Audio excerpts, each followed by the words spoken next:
Hello everyone, here with the portable power station again. And this time, the main topic of this video will be if you don't have a fuse box such as this, which we bought from Home Depot. If you don't have a fuse box like this, how can you integrate another fuse box? One main fuse box we can integrate into the system would be a car fuse box. Of course, fuse box on a car is bigger, as in this fuse boxes, which mainly is very close to the batteries. This is very big. It's hard to integrate this into the system. Plus, we don't need all these functions, the relays and all these other ones. And it's mainly with the wires and connected. It's harder to integrate this than a smaller fuse box. A smaller fuse box, which could be found in some cars, not every car of course, but some cars, would be this. This is a small fuse box which has the positive terminal, has the negative terminal, everything. But also has wires. As you can see, these wires aren't so different than these wires. It has wires that connects to the ground in here. As you can see the metal, can you zoom in here? This metal going all around. That's a connection for, that's the ground connection. And then this other smaller wires underneath, that is the connection where we're gonna get the power from. So in this fuse box, if you can zoom in here, in this tool in here, we have grounds in the top connecting to the negative, and then we have the positive connecting the bottom with the parts where we could connect our consumers to, and ports and stuff.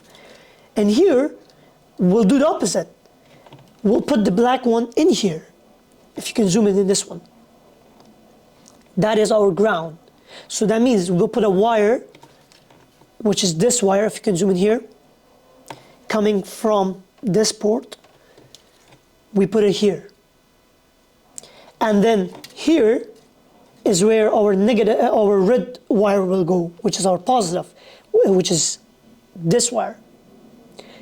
If you can zoom in back here, to this, from this, or actually from our switch, which of course connected to this, to the fuse box. That will go here. So the positive, negative.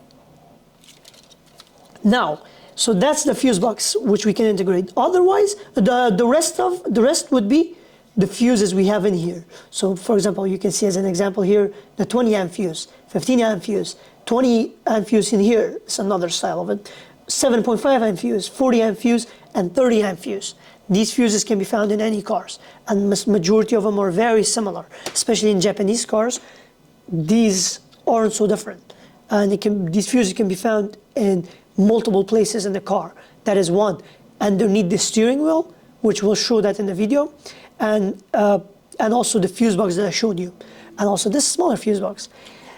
In a car, fuse boxes are always close to the battery, because they need to be close to the battery so that it's easy to reach it, one. Two, there's no power loss as we connect it to the battery. So here we have this fuse box positioned close to the battery. When we integrate this fuse box, we'll position it into the battery. Just to go over some wiring and how is this wired, how can we use the same wiring and wire it into into the ports. We can show it. One example would be this. So this wire in here, this one of the wires, this is the wire where we get power from. This is connected right here in that corner, if you could zoom it right there. It's hard to see, but this is in one corner of this fuse. This other wire comes out from the other side. That connects to another fuse. So each of this is separate function. But all of these ports are connected to this metal sheet, if you can see it here. That metal sheet, as we said, is our negative terminal. So we already have a ground in here. We don't have to plug in anything. And instead, what we need to plug in is just these wires to different functions. And that would replicate this wire. And then this wire wouldn't be necessary at all. Then we can assign different functions through the fuse box to different things we want to plug in. Let's say we want to plug in multiple ports. No problem. We can plug in multiple ports and give it assign it a function. Say, okay, this fuse goes to that port, specific port. Otherwise,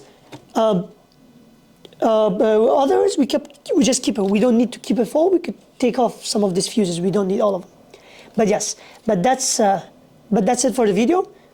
Essentially, how to change from this tool we have to this tool, which is easy to find, especially in places these fancy tools aren't available. Thank you so much.